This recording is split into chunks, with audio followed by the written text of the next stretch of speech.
Disclaimer.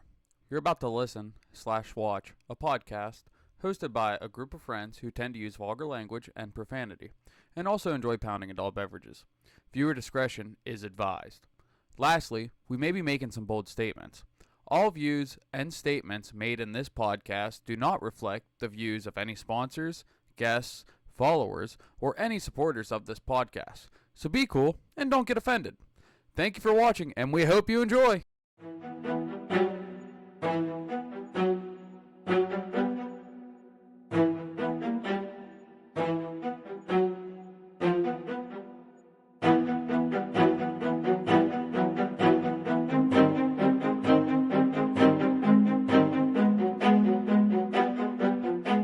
Oh my gosh!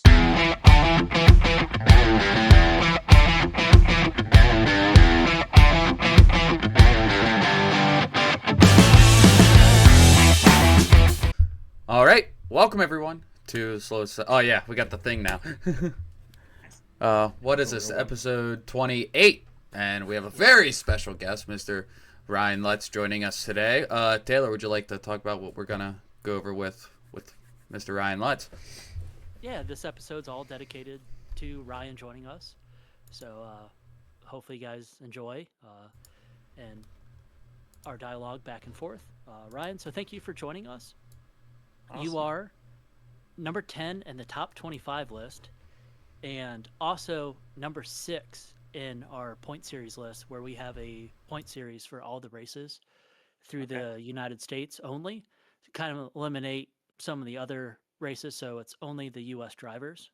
Okay. Although there is a mix of a couple Europeans that come over once in a while. Mhm. So you are ranked number 6 so far in the U.S., and that is with 1 point drop for everybody. And you've also missed 2 races, so that's extremely good. All right. If you count that. Some of the questions I got for you, Ryan, are who is the tallest person in RC? Let's start off with something light. Is that you? At least at the pro level, I Yes. am, and I know that's a nickname that I'm given sometimes by, excuse me, some of the announcers.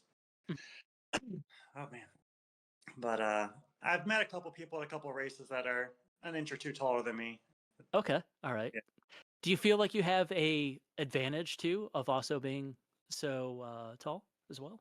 I do think people think that at times. I'll get that Mhm. comment from the driver's stand, but like I'll duck down to kind of see the difference variance on the Yeah. like or something if there's like a blind spot, and it's literally like a couple millimeters in Okay. difference when you're actually Yeah. looking at.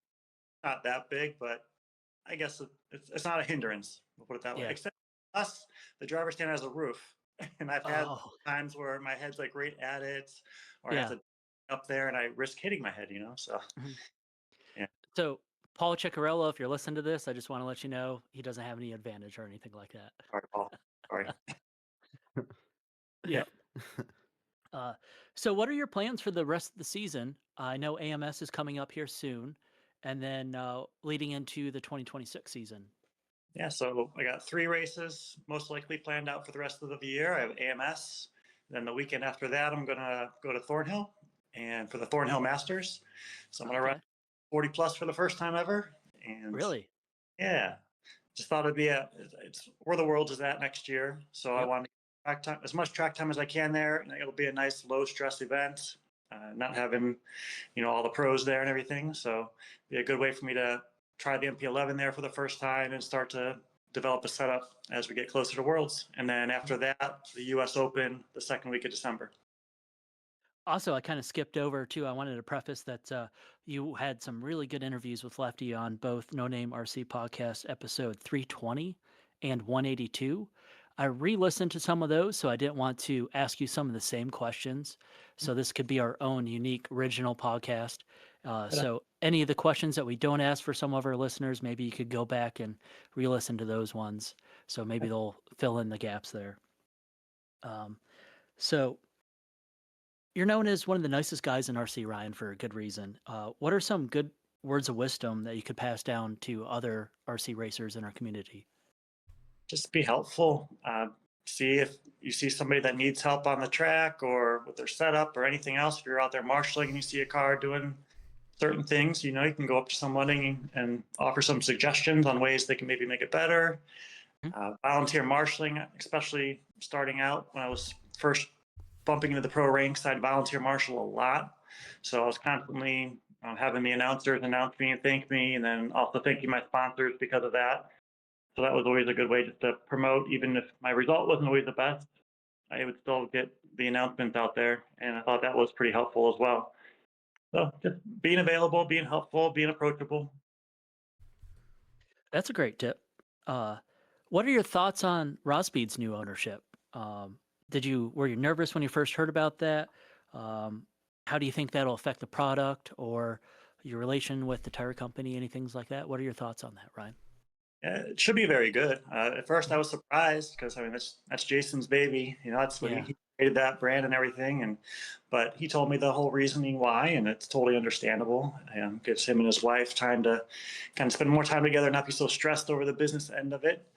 And at the same time, you have AJ and his family who are super hungry and wanting to build this out. So I think it's going to be very good. I think they've already got the machines moved down there and they're starting to build up the inventory back out and having a new tire coming out soon as well. Oh, Might be really? it at AMS. We'll see. Okay.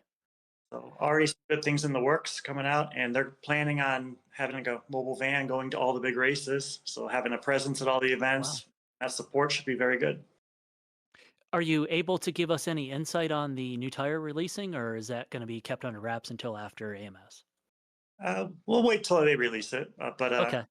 it'll fill a void that we have. So it should Yeah. be a good versatile tire for us. I'm excited to see what you and AJ can develop together, especially for Northeast region. I feel like the raw speed tires are a little bit lacking in some of this region, but there's definitely going to be some good feedback between you guys. They were good at LCRC. Oh, you got a great point for the man that swept the Mugen Challenge All of them. as Yeah. well. Yeah. Yep. Um, what advice do you have as far as tires for people that don't have a tire sponsor or getting new into the hobby? We're pretty big on talking about tire FOMO, the fear of missing out. A lot Mhm. of times, new people or people that don't understand tires very well, they like to buy whatever the latest and greatest tire is. And then before you know it, you have 10 different types of tread patterns, all the compounds, and usually you second guess yourself too much and guess yourself out of the ballpark for a tire choice. Yeah, I definitely think keeping it simple is important. I know if you're really new, you don't really even know all the brands, maybe, but if you can pick one brand, pick the top 2 or 3 tread patterns and 2 or 3 compounds, just have that core that you're comfortable with and can learn and be able to make a more educated choice everywhere you go. If you are kind of really new, trying to go out to your local track, and if that's the track you plan on racing at all the time, see who's winning out there and doing well and see what they're running. And that's probably a good place to start. Yeah, absolutely. Uh, Mike, do you have any other questions before I just take up all the time and keep asking questions? I still got a list to get to yet, but Not at the moment. No, you're doing great. okay. Yeah. Who were your idols when you were looking up new to RC, Ryan? I wouldn't say I've ever per se looked up to anybody. Just when I grew up, it was all in the magazines. So it was you get the magazine 3 months later after the event happened. So when Nitro Challenge happened in February, we'd hear about it in May. Who Yeah, actually race? You wouldn't yeah, even know. But it was you just hear the names, Pavitas and Gil Losi and Joel Johnson and Brian Kinwald. So all the main names back then. okay. Yeah, up there a lot back then too, and Chad Bradley. But I wouldn't say I looked up to anybody per se, but it's not like it is now with social media where you can watch Yeah. all these videos and interact more. Like I said, back then it was just the magazine and what article you read on anybody. That was it. hmm What's one thing in RC you've learned that you wish you or others knew when they first started RC? Uh, I mean, I think some people like the ready to runs have their place, I guess. But if you do want to get into any kind of racing, I think trying to avoid the ready to run is probably a good thing.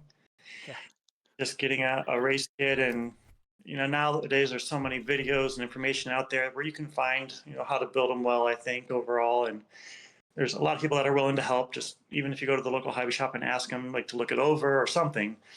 But the ready to runs, I think, can get discouraging when you take them out to a racetrack. And if you break things, and it break a little easier usually, but they're great for the bashing market and going out and playing. But yeah, if you want to get into racing, I think getting a race kit is probably a good thing.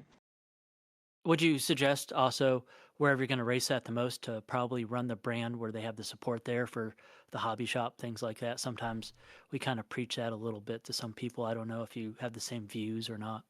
Yeah, absolutely. Because when you're new, generally you're not planning on traveling to all these 2, 3, 4 hour races away. And Yeah. yeah, just go to your local track, see what's popular, see what's available at the hobby shop, so you can have parts and support. Yeah. So how did you learn about wrenching and setup and becoming a better racer when you were new to RC and all there were magazines? Was that something that you relied upon?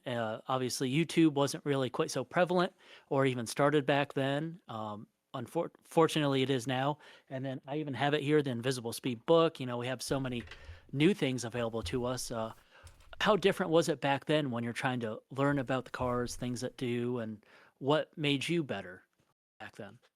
I was fortunate in the fact that my dad had a hobby shop when I was growing up. So I've always been around it, and he's very mechanically inclined. So my cars were always on point as far as mechanics. So nothing ever fell apart. And he wasn't the greatest at setup. We hardly ever changed setup. I wasn't really allowed to practice with, especially the 8 scale. I was allowed one practice tank on any given race weekend. That was it. He's like, you don't need practice, because I'd beat the guys that were there by a lap, in a qual. So he's like, you don't need practice, and we didn't want to wear out the cars. So setup never was great at it per se. Just maybe that's why I drove hard back then, especially because I just drove around whatever and just manhandled it. The setup, well, even the mechanic part. When I first moved to California to work for Kyoto, my dad used to do everything for me, so I went out there and I had to do it on my own. That first year, I think every major event, something fell apart. Oh, Whether jeez. nationals, I specifically remember the Ackerman nut coming off and the Ackerman coming loose. Just screws here and there for getting Loctite, stripping out things, over tightening into plastics. I'm not mechanically inclined, so that was a big learning curve. But that first year, Kyosha was patient with me, at least, and kind of worked through it. And once you've had it happen once, at least, generally, you don't have it happen again. And at least that's the goal. So just kind of learned over the years, got more mechanically sound, at least with the cars. And then setup's kind of been trial and error. I've had some fortunate moments or weekends where I've got to work with like Gil Losi.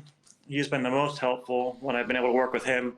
Trying to retain even a fraction of what he has shared with me has been helpful. I wish I could remember everything that he shares, but I try to write it down. And then of course JQ with his videos now, and the Invisible Speed book has been very good. So just kind of building on it throughout the years. What are some of the best tips that you can remember that you've gained from Gail Losi? And then also maybe like a tip or two you've gotten from JQ that's really helped you and resonated well with you. I mean, JQ at Silver State 2 or 3 years ago actually had me do a couple setup changes that I never would have done. Like, I had built up a setup repertoire in my mind of like, this is what I do on rough tracks, and I'm not going to like add more anti-squat on a rough track or something. I'm not going to add more rear toe in. And he suggested, and standing up the rear shock. And so he suggested a couple of those things, like standing up the rear shock. And I was like, okay, I'll try it. Like, I wasn't feeling comfortable at the time, and sure enough, it worked, because he has got a really good eye at watching the car and being able to see what it needs for the driver. And so just being willing to try what he suggested, it was helpful, and it kind of opened my mind. Okay, I can, try some other things. I got to get out of my box that I can get into sometimes. And Gil, he can just completely out of the box on some things. I remember with Techno Days, I think I was running with him, and like the front suspension, it was making like the holes, bigger hole pistons or something in the front, and it made the front just absorb everything better. And it just numbed out the front, made it less twitchy. Or he went with me to Thornhill before we had the Nationals there when I was with Agama. and tested with me for 3 days. And just being able to have somebody that can watch the car really well and then can do quick adjustments on the fly and see it. And I can provide feedback, but he also provides what he sees too. And we did things like ride height. All of a sudden, we started at 25, 27 and ended at 21, 22 or something super low. But on that track with the rest of the setup, it just dialed it in amazing. It was so easy to drive. And yeah, it's having that eye is huge. That was so helpful. At Silver State, standing up the shocks, I kind of wanted to go back to that. What was it you gained physically through the car that gave you, was it more traction, more rotation? What was it that standing up the shocks did so well for you? On that particular track, it kind of just squared up better on exit. Okay. I wanted to square up and go a little bit better instead of continuing to float. Is that now like a go-to for you if the car seems a little squirrely exiting out of the turn, that you now stand up the shocks after experiencing that? Definitely do it more often now, yeah. Yeah. Yep. What do you got for winter plans, Ryan? I know Kyosho has a tent scale. Do you have any tent scale in the plans or in the horizon at all, or no, or just spending time with the family? No, I mean, for me, it's different because I just travel. So in December, I have the US Open in Phoenix. And then January this year, Silver State got moved to January, I believe. So it's like the second week of January. And then there's either the SIC in Alabama or the TNR race in California at the end of January. So, I mean, January already. And then generally, there's still always events, even in the winter up north for us. I'm still going west or south to race 8 scale. So, and Motorama in February, if you plan on doing that again. And yep, gotta sign up for that. Right? Yep. Yep. 7 p.m. sharp, I believe, right? Yep. It's a Saturday this time. And what is DNC right in that same time frame as well, correct? Yeah, I think I heard rumors of them moving it back a little bit, but I haven't found the dates yet. Okay. Hopefully that'll give them a little bit better weather. What are some things you'd like to see change within the RC hobby to make it better? I think announcers just have to be more strict on marshaling. Just getting marshals out there is so critical because it's a downer for everybody when it doesn't happen. Yeah. Do you think that's the announcer's fault or just the people that need trained better? Both. I mean, one causes the other, I think. You know, the announcer, if they penalize, then the people think they can get away with it. So it's the events. I remember Lance went out to the sick cross race in California and absolutely called out the people because they were not marshaling. So you got privileged out here or something, and he went off. Yeah. So they need to be penalized, and people need to know like that's part of racing is going out and marshaling afterwards. So I think that's an important thing to keep the flow of the event going, keep everyone just how it's going to go. And then racing wise, you can see more events like the sick cross, and I think Lance really liked that heads up format where I think he wants to try to implement some of that into his Florida series. So just things that make it more exciting because we have more coverage now. There's more media at all the events, so we have more eyes watching it everywhere. Not only is it maybe making it more exciting for the drivers, it's more exciting and more able to be followed by the people spectating and watching. I know I've been in the pits at a racetrack watching, one of the Elite RC productions or something like that live on my camera in the corner while I'm wrenching in between my own qualifiers or something just to see what sometimes you guys are doing, because you guys might be on the West Coast and obviously we're on the East Coast and things like that. Even when Nats was going on, Kevin had it on in the back of the shop, so like every time we got a chance to go sneak in the back of the shop and look up who's racing and who's where, the media coverage is just awesome. Right. And not only did just Kevin have it on, I think Colin had it on in the pits and a couple other people from the X-ray camp and stuff just across from us. Everyone had it on their cell phones in the corner doing the same thing. We were all watching the Nats, but all still racing at the same time. So we're huge RC fanatics and very lucky to have the coverage that we do versus what you said in the past, the magazines waiting 3 months to hear who won. Right. Now we're so privileged that I can't even think of a situation like that. Right. Alex, do you have any thoughts about what Ryan said for marshaling as you for an announcer?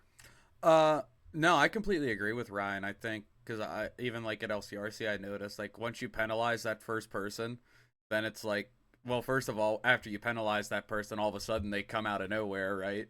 But even beyond that, now everyone else is like, oh, he's not playing around, and I'm sure at when Lance did it out at the sit cross race when Lance dropped the hammer, then everyone's like, oh, okay, so we really have to like do the thing we're supposed to do anyway. So I mean, I definitely like Ryan said, it kind of plays hand in hand. If as Kevin likes to say, if you don't train the mice, if the mice are already trained, then they're gonna do it. At LCRC, all the racers there, the local or the regulars, they're trained. They know like, okay, we're moving. You got to be out there to marshal. But then like when I go to other local tracks in my region, then people like to move slower or not marshal at all. So it goes hand in hand. Yeah. Ryan, where do you see the hobby of RC in 5 years from now? Whether it be good or bad direction, what do you see being changed?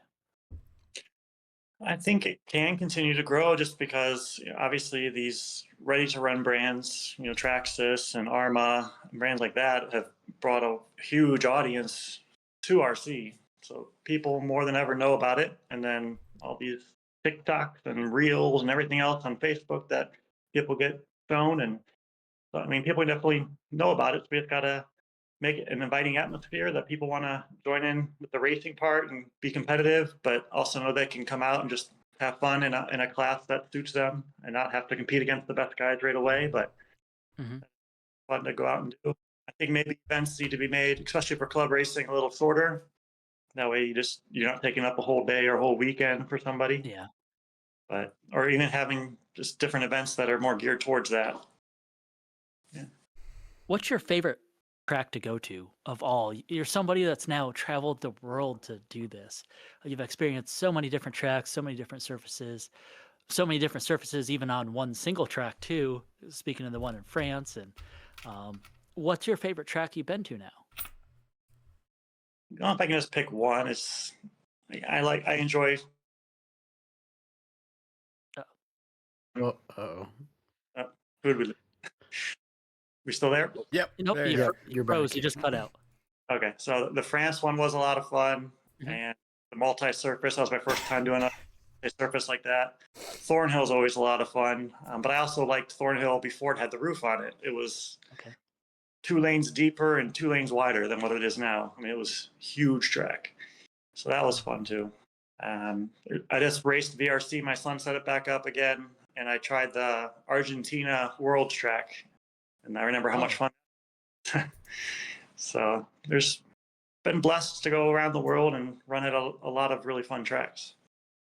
What's your favorite event of the year? Oh, I'm sorry, Alex. Go ahead. uh Go ahead and ask that one, then I got one after.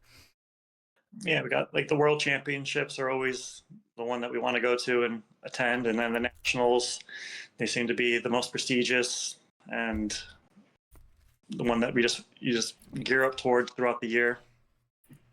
Silver State's always been a good one for me. I've always seemed to get good results there. It being kind of an old school surface, usually gets rough and bumpy, and I generally do good on those.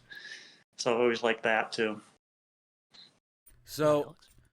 with all the different tracks you've raced at and the different surfaces and all the years you've been doing it in different countries, if you could have your hypothetical dream track to race on, what would the surface be like? Would it be indoor, outdoor? Would it be like Thornhill with a roof on it?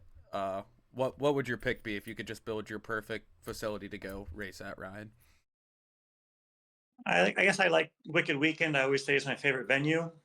I like the covered but open walled, so you still have the reasonably fresh air coming through, but it's covered. And if you could just block out the sun in the late afternoon that comes in Yeah. addition. But condition wise, like I like old school, the loamy, rough tracks. That's probably the most fun for me. Mm-hmm. But then tracks like I've been to, the Philippine Masters was amazing too, where it's super high bite, but it's not traction really high bite in general. Yeah. It's the tiniest little initial slip to where you don't really traction roll, but the grip's really high and smooth and fast, and that one's fun as well. So I like a variety. I don't want to probably just do one surface the whole time. I like having it mixed up a little bit. Sure. And with the multi-surface, how did you feel when you got to race on that with the different stones and wood and turf and everything all mixed together? Yeah, most of the surfaces were high grip, so it wasn't a huge change going from one to the next. Okay. There was just one section that had a little bit of a lighter grip, and then the wood planks that was like a decking. Mm-hmm. When that became like ice. Yeah. But the Astro did too. So a couple spots when it got a little bit of sprinkles became super slick. But yeah, 90% of the track was pretty high bite. Okay. That's interesting. Yeah. That's all I got. We talked about Thornhill a couple times. I wanted to touch on that. First of all, for those of us that have never been to Thornhill, which would be 3 out of the 4 of us, how does that surface compare to such, like, say, LCRC on just a normal event? Could you describe that to us? Well, they just started 2 events before nationals this year. They just prepping it differently. So the grip higher now, starting at that point, than it had been previous. Oh wow! So like I went testing right before that 2-week cutoff or 2-event cutoff that I'm talking about, and I was loving, like, the raw speed pinks. They were amazing. They were probably better than anything else there. I remember the video online of actually you doing that. Yeah, so I was like prepared to run that at nationals. That's my game plan was, and then they did this new preparation, and the grip's super high, a lot higher than it was, and so our diffs went from standard, like 15, 10, like a little bit higher than normal stuff, to now we were running 30 to 50,000 in the diffs for the nationals. Wow. And then the grip, I didn't bring any of the compound that I needed. It turned out right after the event, we sent the owner, Chris, a set of soft longwear compound. And he's like, oh yeah, these are way better than anything else that he had ran at the race. Like, I definitely missed out for that event, but hopefully moving forward now, I know, and as long as they keep it the same, we'll be ready for it. And I guess you could say grip-wise, it could be similar to what LCRC can get to on the Mugen Challenge if it stays dry and it grips up. Yeah. How that main day, I remember like 2 years ago when I ran the medium longwear Lutz tire from AK, and that was a pretty decent grip for that main. And I guess maybe just a little bit higher than that at this point. Okay.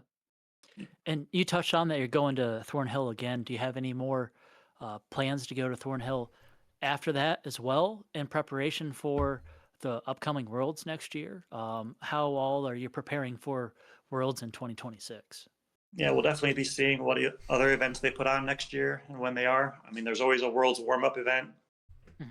So that'll probably be one of them. And they always usually have, like a Lone Star race and some other ones. So I think you'll be seeing a lot of the pros at Thornhill a lot next year.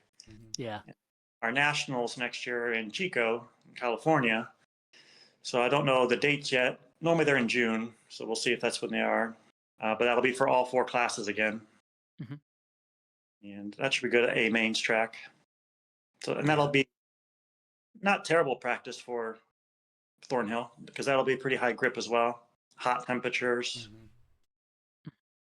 Did you like when is? Oh, go ahead, Mike. Sorry, when is the Worlds? That's September. Usually September. Yeah.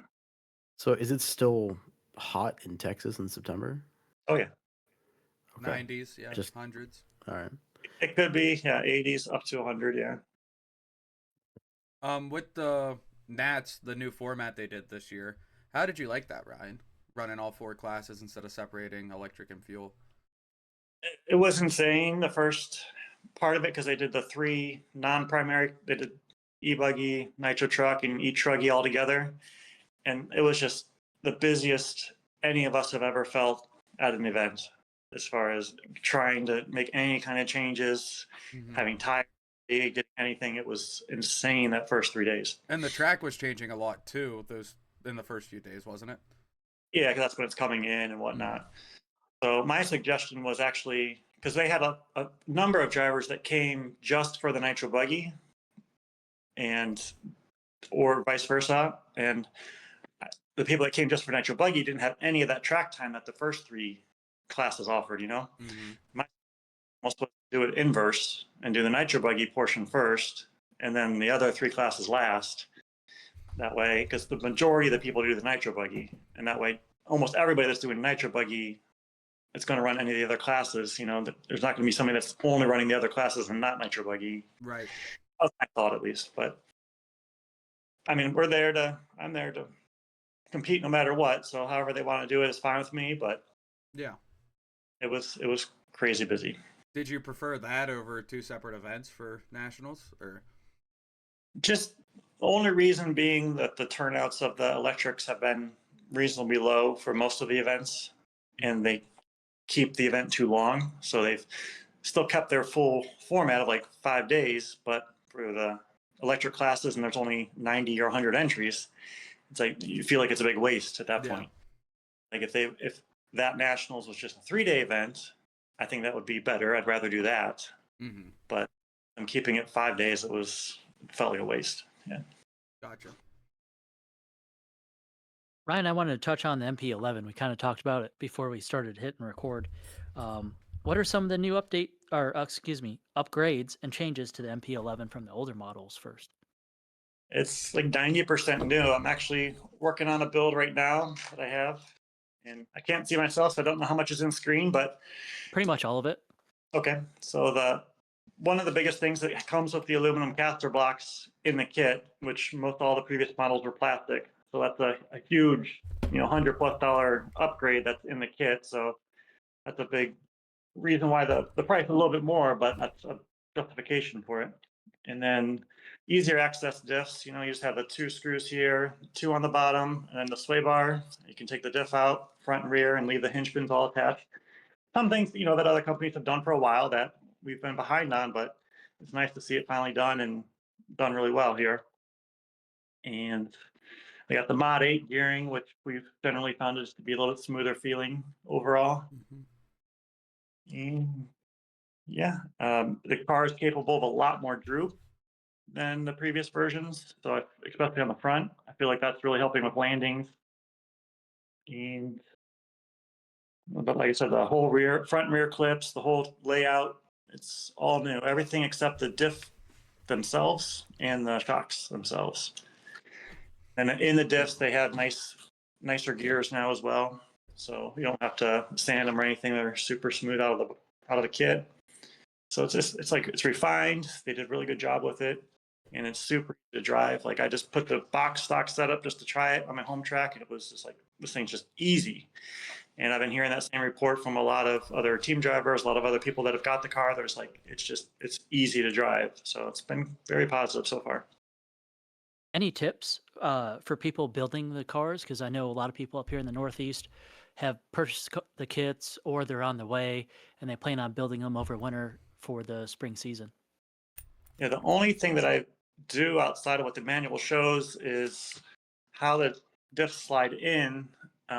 Where the crown gear is, it can be a tight squeeze around the bulkhead at the base of it. And so I take an X-Acto and just cut a little bit of material right there where the crown gear is going to slide, and it allows it to fall in a little easier. I mean, other than that, the build is pretty straightforward, pretty easy. Just following the directions and not screwing them up like me. But So I guess you could say you guys debuted the car at Wicked Weekend. Wicked Weekend, yep. And the car looked amazing first off the bat, between you and Fee both running the car. Would you say that it's better in a low grip or high grip condition? Because it kind of looked like Wicked Weekend was a pretty low grip condition, and you guys asserted dominance there pretty well. Well, the grip came up throughout the event. The track out and gets higher. And I think what we thought when the car was first announced and the KPI in it, we're like, okay, this is more meant for European style, was kind of the thought process, that it'll be really a little too mellow on the steering. And initially at Wicked, the track was green and it was pushy. We were trying to get steering out of it. And then the grip came up and the car just got better and better and better. So I definitely think it's going to be good on high bite, even medium bite. And then on low bite, it's going to be, I think, where we might struggle a little with just trying to get a little bit more steering out of it. a little bit more initial to get it to kind of rotate quicker. But I think with time we'll be able to get it for sure. And then the Mugen challenge, the car got better as the grip came up as well. Yep. So I think that's what we're finding so far, but still limited testing, limited tracks. So we get more data and keep improving. Something very interesting to me and kind of changing direction just a little bit. You're the only pro racer talking about diet and fitness generally and experimenting some things with that. What have you found out that's helped you or also not helped you as far as dieting or fitness, things like that, to try and improve your driver skills? It's more just probably because of age. You see the age of the pro drivers that are out there, and then when the top guys start to tail off or not do it anymore, and I'm obviously at the high end of that, and so and my whole life has just been about, in a way, maintaining where I'm at, and then I don't ever want to like slip back, I guess, or feel like I'm losing my ability.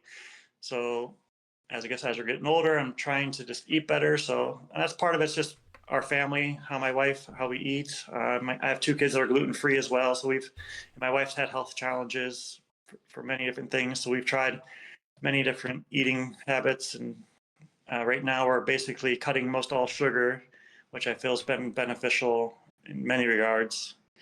And then I've gone more keto, more like proteins, less carbs, and feeling like that's just helping a little bit more with cognitive abilities and staying focused. And sometimes I feel like if I eat sugar or carbs, I can feel like a heaviness to my head, and I just like can't keep my eyes open and just feel more tired. And so it's just that's helping me as well. And then fitness wise, every morning when I get up, I try to do about a half hour to an hour, just stuff around the house, whether it be push-ups or like Pilates type exercises or balance, just different things like that. I want to be able to do handstands at some point in my life. I'd like to do like walk on my hands or just or do the splits. Like I've always had that goal, even though I'm not flexible. So I've been working at it for like the last 3 or 4 years and getting closer. So hopefully I Have get you ever there hit the pistol squat goal that you had too, Ryan? Have you done one of those yet? too. Yeah. This past week I was able to do 2 of them. Yeah. So Now, can you do it consistently so the next time I see you at the track, it could I'm gonna keep demonstrate? working. Or? We're getting Okay. close. All right. Hopefully I see you, I'll be able to do it easy. Yeah, So that was uh, that challenging one for sure. But we're almost there. absolutely. It's a lot of balancing, it seems like, Yeah. for sure, and strength. Yeah. Yeah. So I'm working on all that. And then obviously with our mains for nitro, we're standing up there for an hour. And I've always had like, we're at the end of the mains, just everything is stiff and feet hurt and hands are just like locked up almost. And it's like, oh, you just want to relax when you're done. But just trying to stay conditioned to be able to do those hour long standings and focusing that whole time. Yeah. Mm-hmm. I'm not usually an advocate for video games, but do you think playing a video game like the VR racing simulation for an hour or so could be helpful in a situation like that, or no? I tried to do it before the Worlds last year. At least like I tried to do like an hour session to try to just stand there and simulate the focus in the standing part at least. The driving part I think could help your sportsman open driver. I think it could help with consistency and whatnot. I don't think it's quite realistic enough to help with like a pro with whipping and proper landings and everything, but it's got some good points to it for a lot of people, I think. And yeah, just try to challenge my body either by standing, or I have a 60-pound vest weight that I'll put on a couple times a week and try to stand with that for an hour as well, or do things on for an hour. So that way, obviously, not using it is much easier now. Right. Yeah.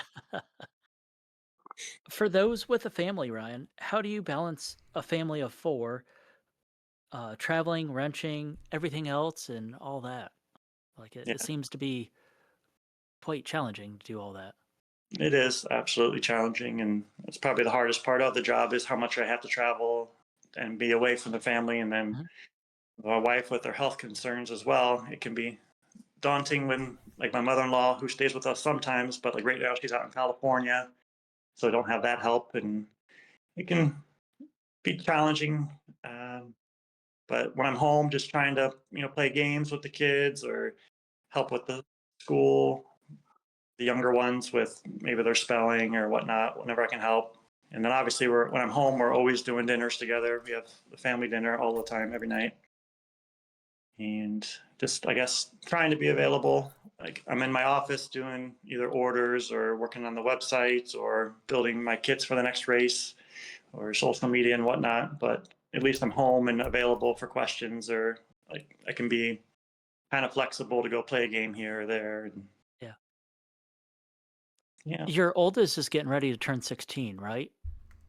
She's like 15, just turned 15 and a half. So she can Okay. get a permit any day now. Yeah.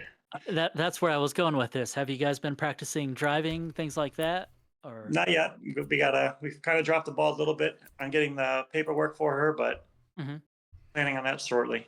Yeah. Are you a little nervous about that transition of her starting to drive soon? Yeah. Yeah. We'll see how she does. Yeah. What are your thoughts about teaching RC clinics? Do you think it's a good thing, a bad thing? Do you like doing those? I see you just did one kind of recently. I wanted to get some thoughts and feedback about things like that. Yeah. I guess to me, like I personally don't like doing them per se, just because I don't feel like I can add enough value. Like I mentioned earlier, Gil watching me and being able to like see it and get you as well. I don't have that gift. Like I can't really watch cars so much to an extent and like, see what they need or like where they're missing pace, especially if it's a decent driver. Like they'll look just as fast as me, but I'm a second or two faster, and like I can't see where or why. And I know some have that gift, like JQ and Gil, can see that they can watch and tell exactly why, or cars just squaring that are more drive. And I don't feel like I have the value add to that, but at each day they would try to on my clinic where they have a couple of pros that are coming, have 3, 4, 5 guys that they help out for hours. I think some people value out of it. And then actually last week I had a couple people at my home track that just asked me to come out for a couple hours. So the 2 guys came out and helped out, and they would help just me to go through the car a bit and really look at it. And I guess don't really feel pressure at an event. They don't want to come me and take away my time or anything, but they're okay. Like if I come out and I can focus on your car and I can look at it and look it over and say, oh, you have this, camber link backwards or something, and explain some things and do the setup station, get all the droops correct and everything else, and just those little things that can end up making a bigger difference, I guess, for your open to intermediate driver. Absolutely. And Yeah. that's a great thing you touched on too for the people listening, Ryan. What would you say to the listeners for people that want to approach you with questions or help like that at a big event that you're racing at? Do you have any tips for those types of people, whether they're approaching you or some of your colleagues that you race with? Yeah, I guess I've heard that I'm not the same as everybody else, to where I'm okay. I'm going to look busy the whole time. I'm always working on something or just looking things over, whatnot. But at the same time, it's almost like fill time. I'm just keeping busy and just making sure. But I'm absolutely okay at any time to answer questions or help out where I can. And I try to tell people, like, you can approach me anytime. It's if I am up next or something, I'll be like, I'm up next. Can you come back, right after I marshal, and we'll help you out. I've heard other people, they had bad experience with other top drivers, so maybe I can't speak for everybody there, but at least for me, I have no problem with anybody coming up anytime. Do you have any advice for aspiring pro RC racers? Hmm. It seems like a lot. It's a tough industry and it's getting harder and harder. It's just there's with just more and more brands, and it's just the pie's getting smaller and smaller. It's harder and harder to make it as a career by any means. I mean, there's like 10 or 12 of us in the U.S. maybe that make a living at it, if that. And it's just getting harder. So to do it for fun, if it's a passion, go for it. If it's something that you absolutely love and you want to, then get out there, do the practicing, get the results, and be helpful at the track. Be like the full package. You got to be now. You got to be able to do the social media. You got to do the racing. You got to do all of it. So it's very in depth. But if it's what you want to do, then just go for it. And you gotta get the results though too. That's sometimes the hard part. Sticking with aspiring pro RC racers, besides Little Bump, who do you foresee as the future of some of the top elite drivers? Yeah, I mean, in the U.S., yeah, of course, Little Bump, and then like Camden's got a good shot if he wants to stick with it. I mean, I know he's got golf and some other things that he does too, but he's definitely got good potential. And I think Brandon Rose is still young 20s, Jonah Wilson, young 20s. I mean that's our future crop is there, competing every event for the wins. So yeah, I think you can already see a lot of the top racers. The changeover's coming. There's only a few of us old guys left. Like I'll go up there sometimes on the driver's stand for the main and be like, "Oh, I'm the only one over 30." You've been with Kyosho for quite a long time. How many years is it now? This is finishing up the third year back with them. Yeah. And then you were with them through some of the lows, it seemed like, when they weren't quite as popular. And it seems like you, 2008, so yeah. a long time ago. And then you seem to help build the brand up by being out there, getting good results, things like that. I'm asking a question. I don't know how to phrase it.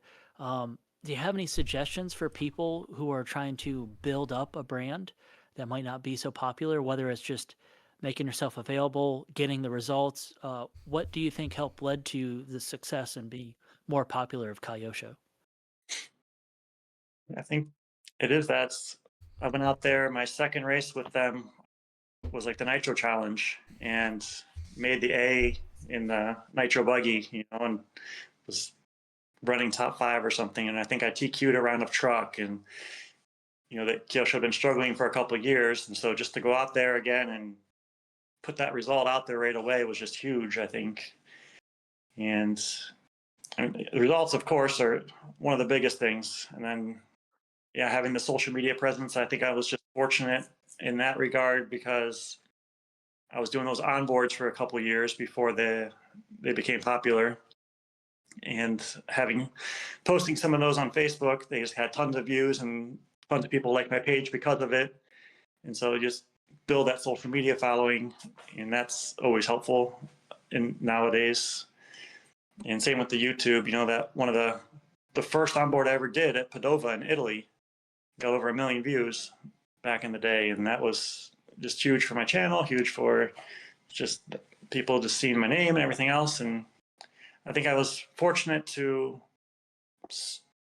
be started before social media, to where I started when social media came out. I could start with it when it was in its infancy and grow with it. And I think that helps. So like my name is everything. My name is on my Facebook. My name is my YouTube channel. Nowadays, some people, their name might be used for something else or somebody else's channel because people have the same name. And I think that was, in a way, it's helpful. It's all getting harder. Yeah. And social media is getting so much more crowded. There's just, everybody's got the phones now and the storage and everything else. And it's harder to get content out there and have it reach a lot of people in a way. I mean, I guess easier for one little thing to go viral, but at the same time to build a whole base of followers, I think is maybe harder. I know your onboard videos I've shared with some of my coworkers and stuff to help show them kind of the things that we do. For people who are not involved in RC and they find those onboard videos extremely cool. So I think that definitely appeals to people from outside of the RC hobby as well, quite a bit. Awesome. That's good to hear. Yeah. I kind of wanted to talk about maintenance and wrenching and things like that too, Ryan, from your perspective. What's your maintenance schedule and program look like in between races for you? So if like the next race I'm going to is a 3 to 5 day event, it's pretty much a full rebuild. So I'm just taking it apart, re-greasing all the O-rings in the diff, all new oils, just making sure all the plastics and bearings feel good. And that's another nice thing about the Kyosho is like the bearings that come in the kit are amazing. I hardly ever change bearings. So just kind of wiping them off and putting them back in. And just going over it, making sure nothing's completely worn out that have to be changed out, and rebuilding the shocks and diffs, and making sure it's all mechanically sound. And then when I go to that event, nowadays, I used to do like a full rebuild before a main. for my main cars. And nowadays, I don't feel like I need to. It's like I've done the good build leading up to the event, and then I'm doing the small changes as the track's changing and adjusting to it. And if nothing's gone bad or had an issue, looks fine. It's just kind of brushing it off and getting ready for the next race. And I feel like it's going to be mechanically sound for the rest of the event. Or I guess Yeah. the only thing for a main, we'll do the clutch. So clutch, I'll look at the shoes, make sure they're okay, but then the bearings I always change out before a main.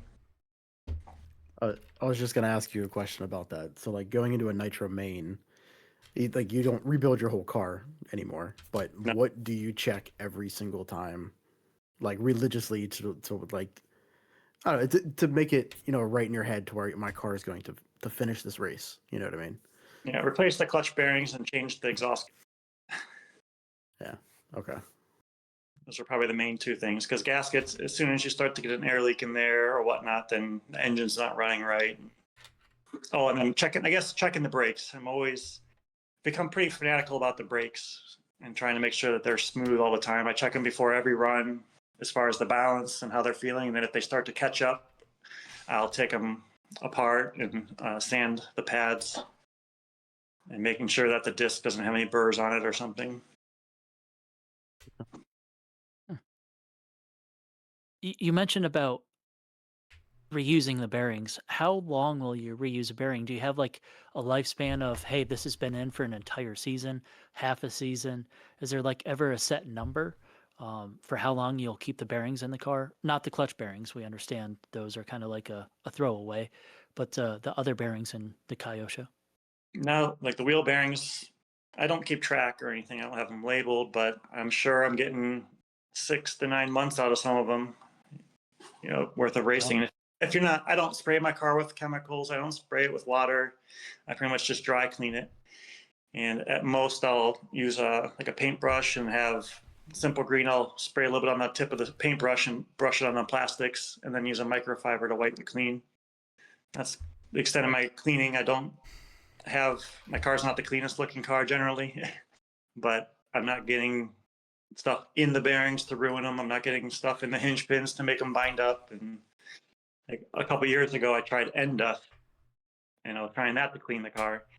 And I was at LCRC actually, and I'm going down. It was with the WRC car, and I'm going down the straights, and the car's just squatting like crazy. No matter what I did, I went up super high in the center diff. I went super max anti-squat.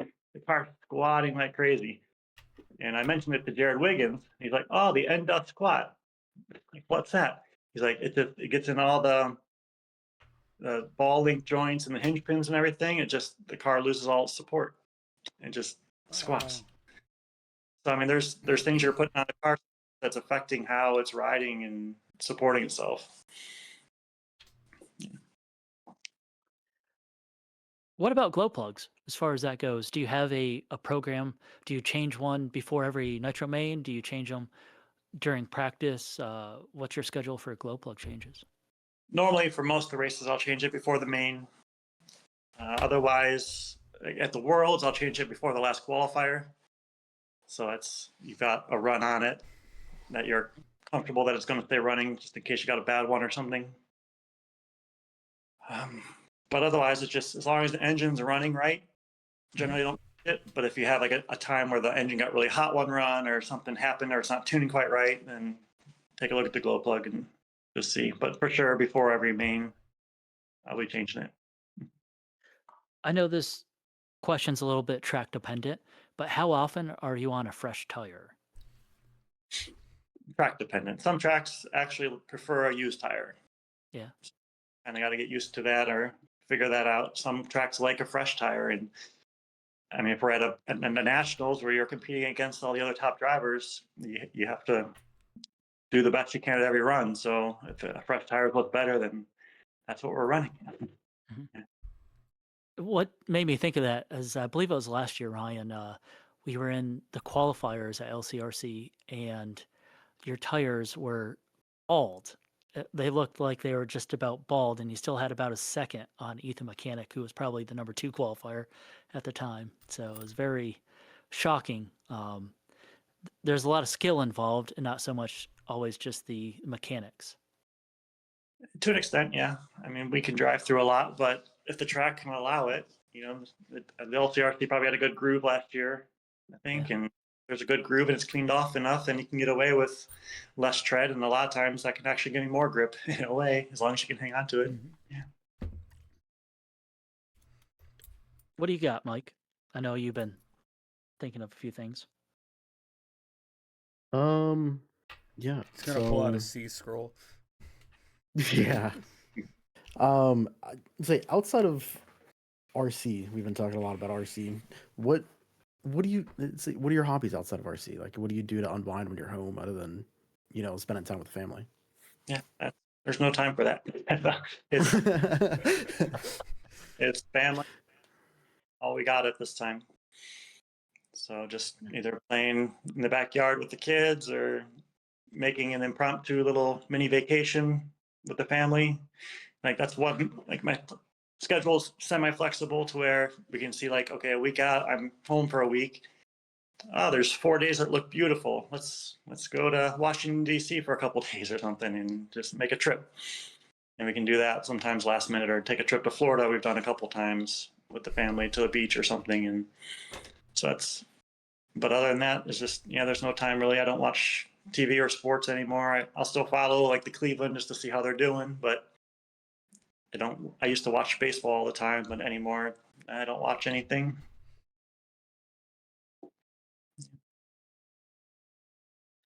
Fair enough. I do have one question. It's about card development, right? Do you I don't know how to ask this, but do you feel as if there's going to be a point to where cars just can't get any better than what they are? You know what I mean? I think that's the nice thing about Ace off-road in a way. That's why it's probably the most popular class, is because there's never gonna be a perfect car because there's so many different surfaces. Mhm. And cars that are going to be better on certain surfaces, but you can't, I don't think, make a car that's the best on every surface. So it's kind of whatever direction the company chooses to go on. Are they going to go on the new, like what JQ's done with his Miyako stuff with the laid down shocks and the super low LCG? That's going to be great on the high bite smooth stuff. But, is it going to beat a Kyosho on a Silver State, rough, blown out? Mhm. So it's kind of, you pick which ones you want to be excelling at the most, and then you make the do with the rest as best you can. Okay.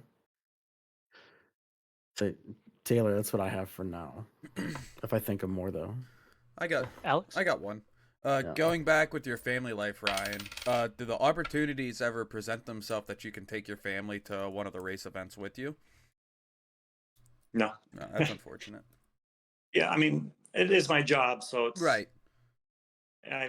it's too hard, and my wife doesn't drive either, so Okay.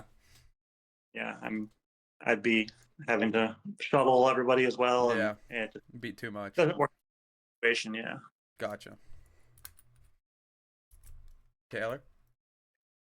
What within the RC hobby now do you and most of the RC pro racers agree they would like to see different, whether it be less total races, an actual off season, because it seems like what we talked about, you guys don't really have much of an off season, spec tires, perhaps at some of these races, so everyone's on the same playing field, something different with sponsorships, different forms of qualifying.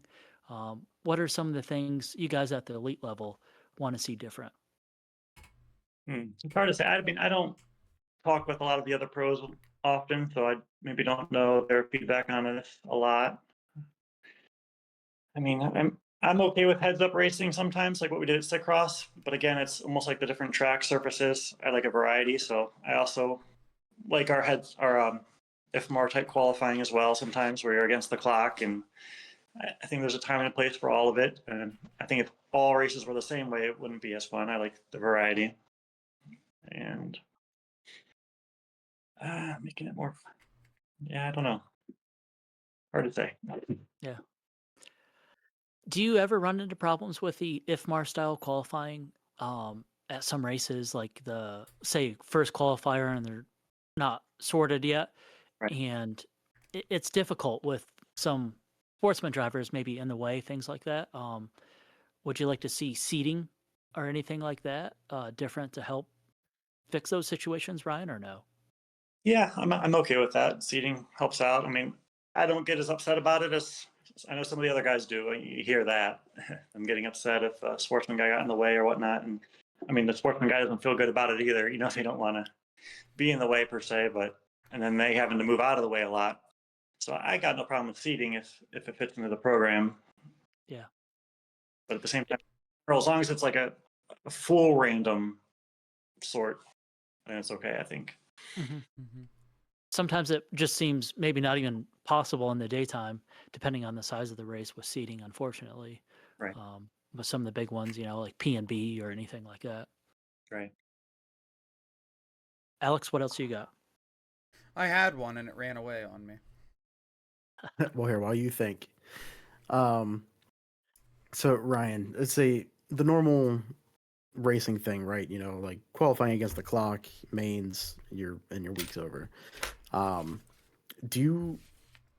I don't know how I want to ask this, but like with Sick Cross, where they had the heads up starts, LCRC has their the Pro Tech or not Pro Tech, Pro Tech Cup. Yeah, the Super Yeah. Cup round. Where they have a little bit different format of racing, to where like you at LCRC, for example, you qualify into a main and then you run the main, which is the Super Cup round. But if you win, you bump to the next main, and then you have your normal mains on Sundays. Do you, like, for you personally, would you rather have like traditional race format all year long, or would you like to have those like special events thrown in there to help, to keep it fresh for you, to keep, I don't know, it like, granted, I don't know if normal racing is boring to you. You know what I mean? But Right. yeah. No, I like the special events every once in a while. I like the variety.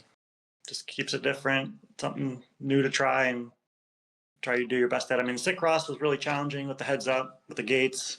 I mean, it's a little bit of a crapshoot every time, but I think I had the most hole shots on the weekend, so not bad for an old guy. The old guys still got it, right? Yeah. Okay. Do you think you're going to get kicked out of the 40 plus class, Ryan? I know they have the quote unquote Drake rule. Is this maybe the one and only time till there's a Drake and Lutz rule for Right. the 40 plus? The reason I'm doing it at this race, it's the Thornhill Masters. The race is meant for Okay. 40 to 50 plus, 40 plus and Yeah. 50 plus. That's I the gotcha. whole event. So you Then have they to have, run 40 plus. yeah. Well, I guess they have a mechanics class, which is for the young guys. Okay. So, but the main part of the event was just for the 40 and 50 plus. So I qualify now, and I can go practice with my MP11 and Heck yeah. start getting it. Yep.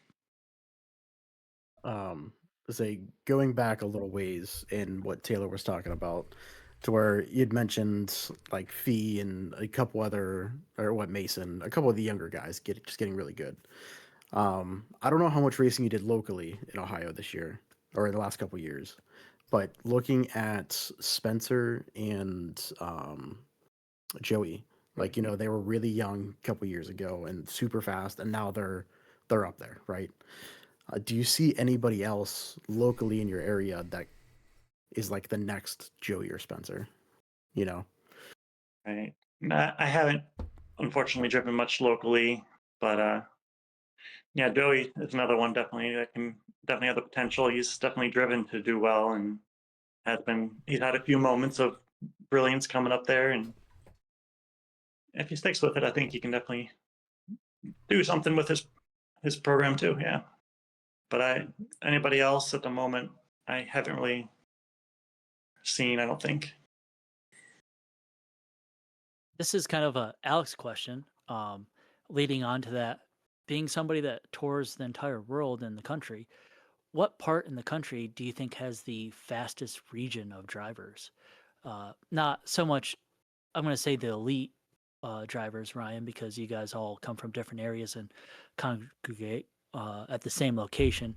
But what region, whether it be just like an open or like an intermediate level, has the fastest drivers?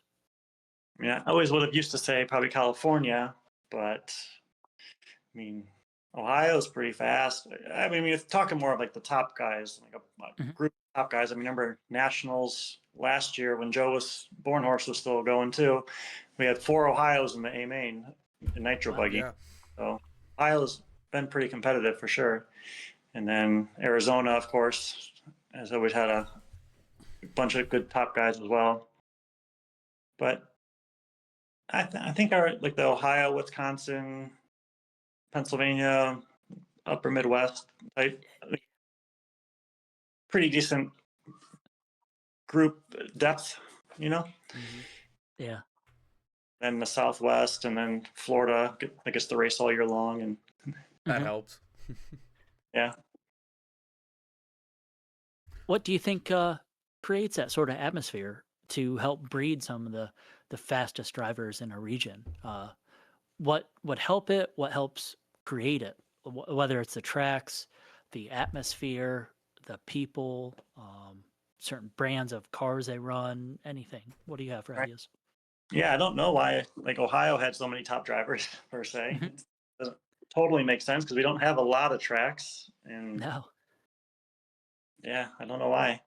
But I mean, like, you make sense for like a Florida or California, Arizona that gets to race all year long for the most part. That they can have a deep crop of pretty good drivers just because of that fact. But I think it just kind of maybe depends on certain local tracks that are popular that people go to a lot, and the competition within each other kind of just builds everyone up at that track, and I think can help. Or if they travel together to a certain number of tracks, like a regional series, and just grow like that. Go ahead, Alex. So, Ryan, do you think RC racing, whether it be off road, on road, whatever discipline, but just the racing aspect of the hobby, do you think it has the potential to go to some level of mainstream, like as in cable television in some level? I mean, I know they've tried it a couple of times with Live RC doing the series in Oklahoma. Blanking on the name with like Speed World, I think, or they tried to make a made for TV production. They did and, that race for Amazon at Vision race. yeah, the Visions race too. yeah, that was it. So, I mean, it's got potential, and I think some of it, unfortunately, in a way, is that TV they like drama, so you almost have to bring some of the drama into the racing at times. And I'm against it, but I mean, viewership prefers it, I suppose, and so I think I mean, we'll see. I don't know. You need like a deep field though, so you really got to get all the top guys there to try to make it as competitive as possible, so Mhm. people aren't getting lapped quickly, and that can kind of deter from the viewership, I think, a little bit.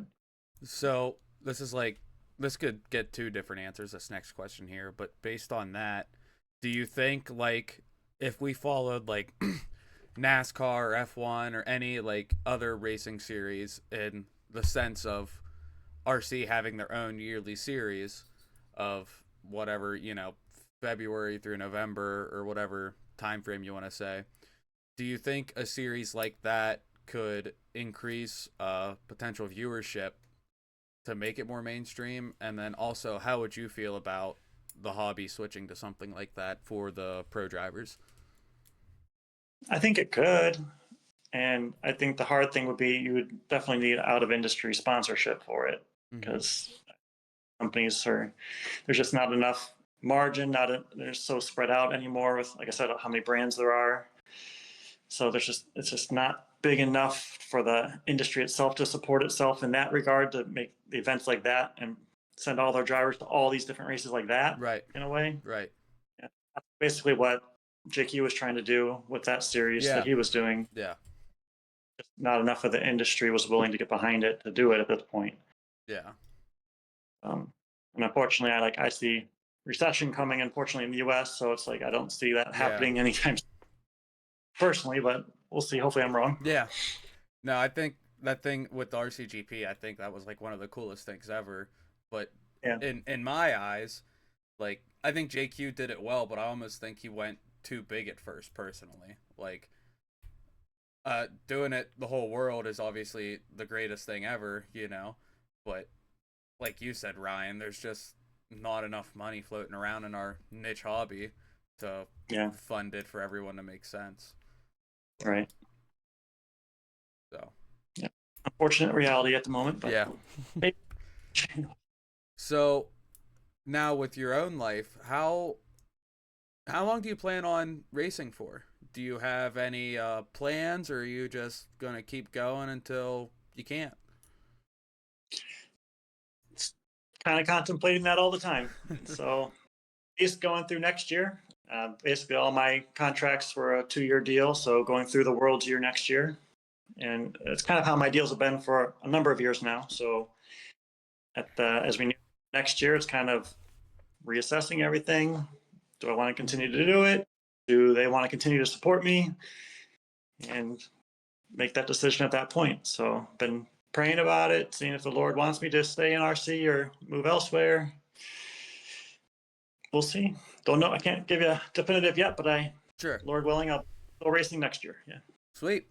Uh, Beyond that, whenever that day comes, you have to put down the radio. Do you see yourself trying to stay in the industry in some way, whether, like, hypothetically, you work for Kyosho on the developmental side, or you start your own company of some sort? Yeah. I mean, at the moment, I've had Lutz RC and I've Right. been growing. I just this October I haven't really raced much, but I've been doing like all the bookkeeping work and all the website work because I am going to carry the full MP11 line of cars. Oh, nice. I have all the parts listed now and the kits and been doing all that. So that's been a big part of my time this month. Mm-hmm. So I've been growing that part of the business. I import the Alpha engines in the US. I import the Smart Workshop, the headsets and the glow igniters and the vacuum pumps and all that. So I've kind of grown Let's RC over the years. So that could be at least a supplemental thing, as I transition out of racing potentially. So and we'll see. Now, I love that Smart Workshop RC line of products. I have every one of them through you. Whether it's the vacuum pump, the headsets, glow Yeah, igniter, they're all awesome products. mhm. yeah, they make I'm sure sure. anyone that has them can attest to that. So Yeah. Yeah. I'm sorry, Alex. No, you're good. So you have a fairly successful online store and company you created for yourself, and you deal with a bunch of different products, and you are fairly successful racing.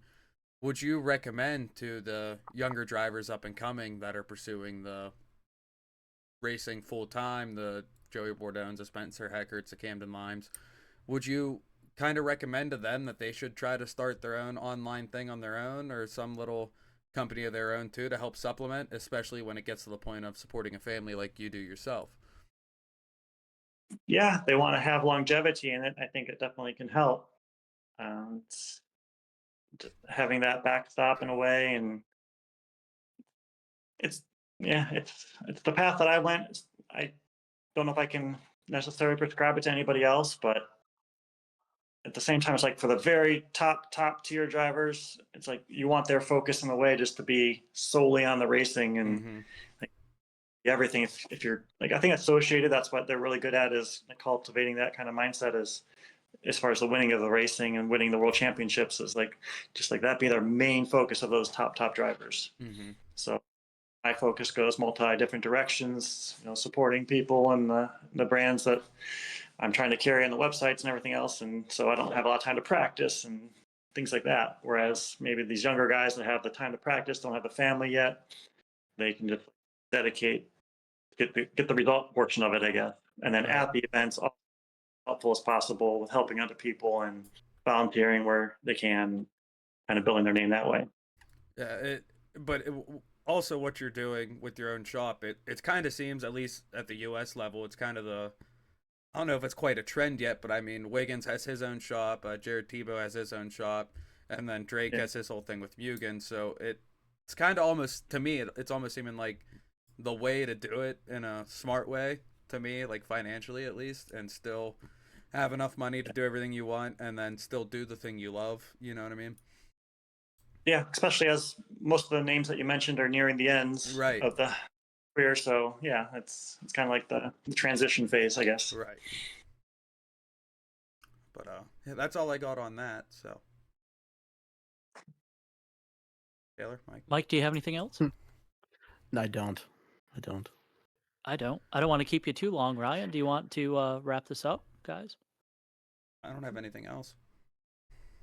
Ryan, I'd like to definitely thank you for coming on. Do you want to take a moment and plug in all your sponsors, where people can visit your shop, things like that? Sure, yeah. My website is lutzrc.com. So I have blog there where I try to blog every race that I go to, recap, setup sheets, and everything else. And I have my store as well with the products that I race that I am able to carry and sell as well. And then sponsors, Kyosho, Alpha Plus, Futaba, Tekin, VP Racing Fuels, Invisible Speed, ProTech RC, Live RC, Prevail Paints does awesome work on the paint jobs. Boom Graphics.